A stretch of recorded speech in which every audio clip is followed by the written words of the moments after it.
So I didn't get done yesterday till 10 p.m. Trying to find a place to get an alignment done on this truck. I found a place in Kansas City, but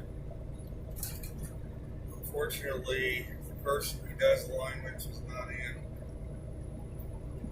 So I wasted an hour waiting there for somebody that was never going to come back that day. So that set me back yesterday. I guess I'm going to wait until I get to my destination for the alignment. Because the tires, especially on the trailer, are wearing.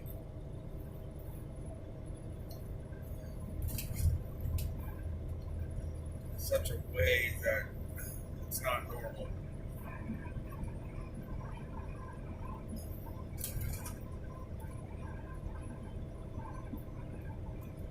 Current temperature is a pleasant 76 degrees. The cold front did move through overnight. And especially further east where I stayed here, it doesn't seem like the cool air is pushing as much as further east in the state of Nebraska. It is a little warmer here as I travel west.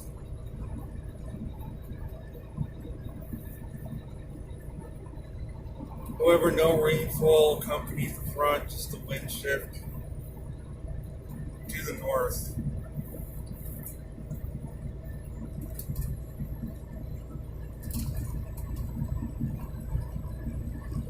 So getting into the weather, the tropics, the fake season continues. I call this a very fake tropical season this year, and I guess it's going to become a new thing that they're just going to start naming every cloud mass that forms in the Atlantic so that every year becomes a record season. We had two more fake storms this week. I call them fake because they weren't really storms.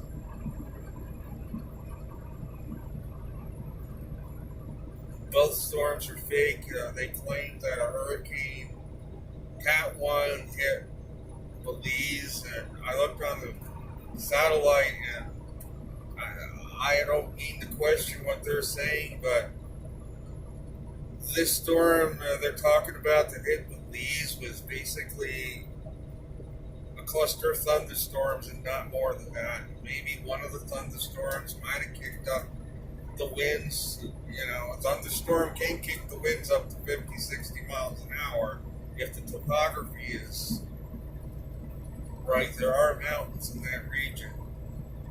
And what I noticed was most of the convection, or at least half of it, was over land. And they're saying that this storm was a hurricane. And it was not even a tropical, hardly even a tropical depression when it started coming onshore onto Honduras. There's no way that could have intensified into a hurricane with half of it over land. Or even a tropical storm for that matter. I looked at the satellite, I couldn't even hardly discern it, even a circulation to it. So that was definitely a fake hurricane. They're going to record it as a hurricane landfall. And I don't even think it was a tropical storm when it made landfall. Maybe not even a depression, judging by how the satellite photo of it looked as it moved onshore.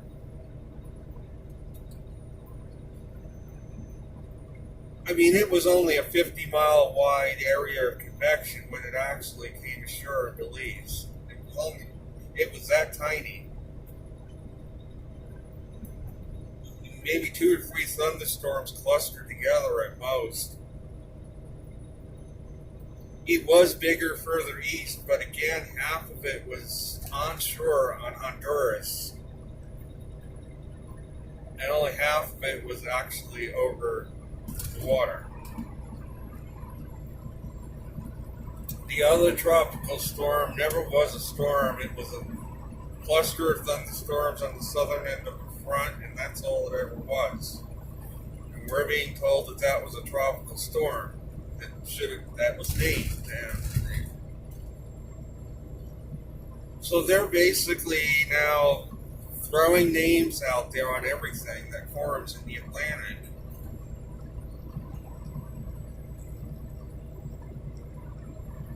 So sure, we are going to have, from their perspective, a record season, but in actuality, this week there has been no real significant activity in the tropics in the Atlantic. And the trend is going to continue. There is nothing really significant coming off Africa right now. There are some waves coming off, but they're showing no signs of development. So we've got at least another week of inactivity ahead of us in the middle of the season, at least in the Atlantic now, and also the Eastern Pacific as well. Not much going on either. Now in the Western Pacific, there is a bit of an uptick.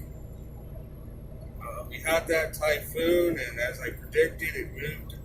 It got picked up by the front, as I predicted in my last video, and it did move into the Sea of Japan, as I predicted. And as I predicted, it weakened considerably once it got into the body of water between Korea and Japan. It moved right up through that strait that separates the two countries, and it got rapidly sheared, and by the front got absorbed into it, and pretty much lost its identity within a matter of 24 hours. And the remnants moved ashore just southwest of Vladivostok, the border of North Korea and Russia. In that region, they got a burst of heavy rain from that system as it moved onshore.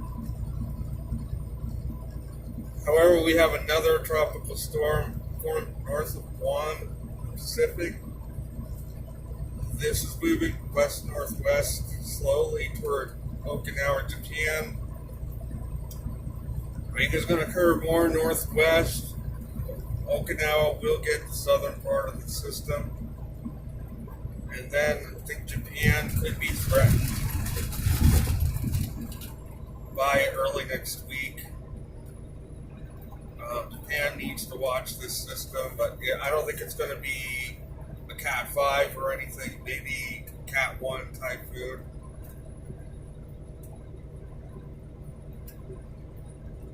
Right now, it appears to be just a strong tropical storm at the moment.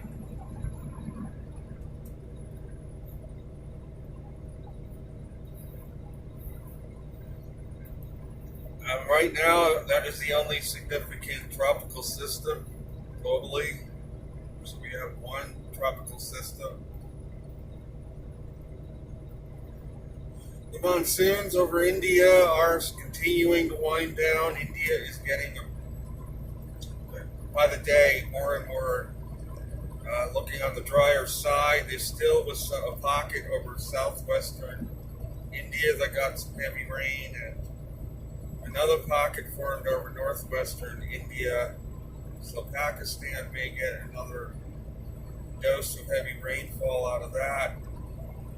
Bangladesh has gotten a break. There's no rain in the vicinity of them right now. Cambodia has gotten a burst of rainfall as well. But these are not widespread areas. There's smaller areas, pockets of heavy rainfall. Most of the area now is dry, other than these areas I mentioned. The rainy season has kicked in down in Singapore as the convection begins to shift south as we go into the fall zone. Heavy rainfall will move now down into Indonesia and maybe even eventually northern Australia as we get into the coming months.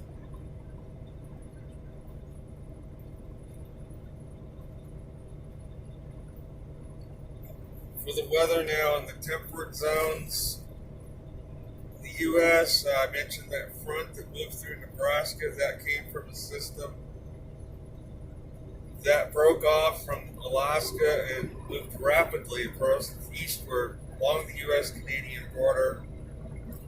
It brought some rainfall to southern Manitoba, southern Saskatchewan, and now into Ontario. Western Ontario is getting some showers from that system. Some thunderstorms extended down into Minnesota and moving across the UP and Michigan as well from that system as it moves east. We have another system east of there that was moving through northern Labrador, and it moved up from James Bay northeastward and brought quite a bit of rain to central Quebec, a large area north of the St. Lawrence River, into Labrador, and it appears it's going to bring a significant snow event to southern Greenland as it continues moving northeastward. It is bringing all this moisture up in that direction into some cold air, and you're going to get a lot of snow.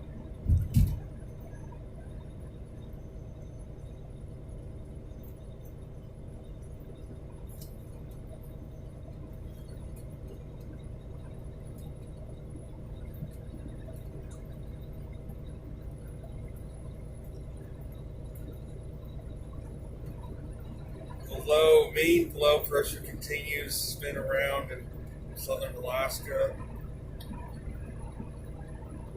bringing some inclement weather to most of that region.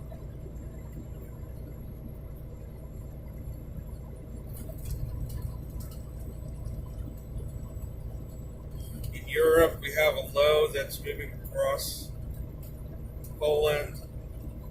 The cold front from that low extends down across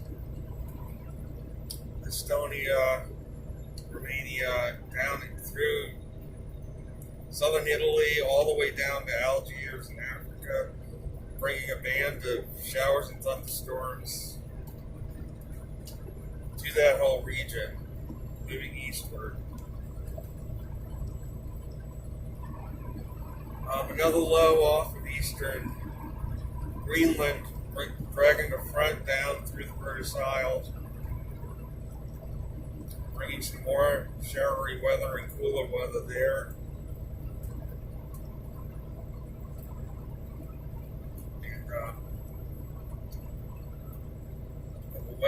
Far western Europe, the weather appears to settle down a bit for now.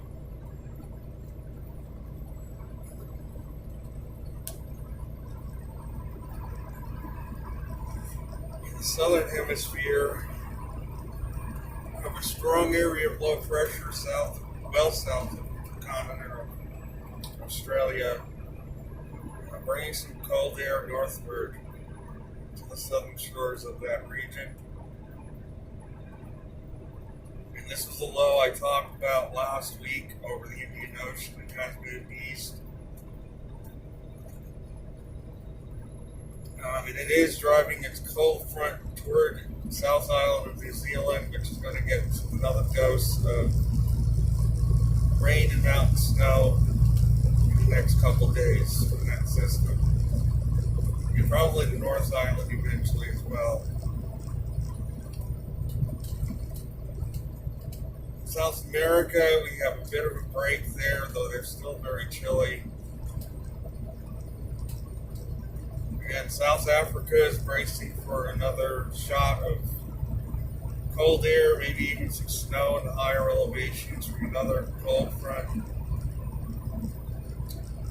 approaching them from the southwest out over the Atlantic from a big system well south of there. It can bring some more Antarctic air up that way.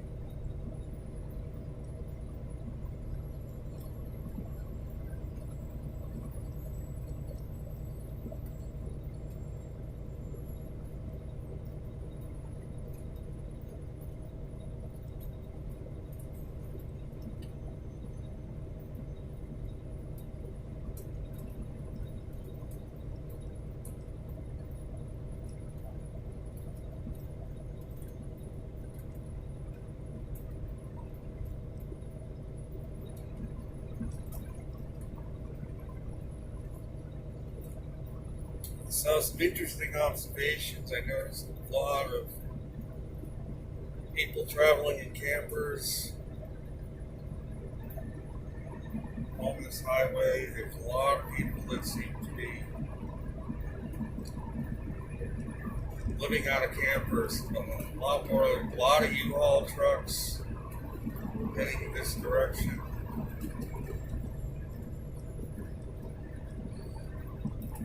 And then in Mississippi, I observed some Canadian geese already arriving. So fall is coming to the northern latitudes for sure.